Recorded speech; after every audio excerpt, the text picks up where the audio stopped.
পুরীতে এমন একটি মন্দির আছে যেখানে হনুমানজিকে শিকল দিয়ে বাঁধা রয়েছে। হ্যাঁ, ঠিকই শুনেছেন। পুরীতে অবস্থিত চক্রতীর্থ রোডে রয়েছে এই বেড়ি হনুমান মন্দির। আজ আমরা যাব সেই বেড়ি হনুমান মন্দির দর্শনে এবং জানাবো এর পেছনের ঐতিহাসিক কারণ। হোটেলের সামনে থেকে টোটো নিয়ে আমরা চক্রতীর্থ রোডে চলে এলাম মন্দিরের গেটের সামনে। মন্দিরে প্রবেশ করতে করতে আপনাদের এবার কাহিনীটি বলি। কেনই বা হনুমানজি এখানে শিকলে আবদ্ধ বা কেই বা তাকে এখানে আটকে রেখেছে। পুরীতে জগন্নাথ দেবের মন্দির স্থাপনার পর সকল দেবদেবী প্রভুকে দর্শন করতে আসছিলেন। তেমন সমুদ্রদেবও চলে আসছিলেন প্রভুকে দর্শন করতে, এবং তিনি যখনই মন্দিরে প্রবেশ করছিলেন তখনই শুরু হচ্ছিল জলোচ্ছ্বাস ও প্রলয়। ফলে সাধারণ মানুষের জীবনযাত্রা বিপর্যস্ত হচ্ছিল।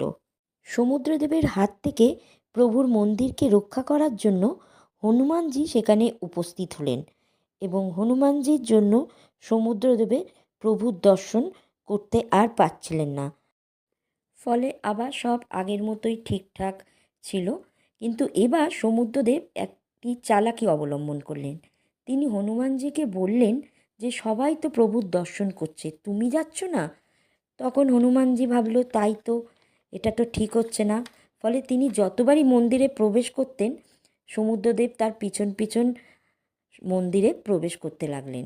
ফলে আবার শুরু হলো সেই জলোচ্ছ্বাস। আরেক সমস্যা দেখা গেল, হনুমানজি ছিলেন রাম ভক্ত। তিনি দেখতেন যেখানে যেখানে রামের গান হচ্ছে তিনি পাহারা ছেড়ে সেখানে উপস্থিত হয়ে যেতেন। ফলে একই সমস্যা দেখা দিত। এইবার স্বয়ং জগন্নাথ দেব নিজে এসে হনুমানজিকে বললেন, একমাত্র আমিই তোমাকে বাঁধতে পারি বলে তিনি সোনার শিকলে হনুমানজিকে বেঁধে রাখলেন, যাতে হনুমানজি মন্দির পাহারা দিতে পারে।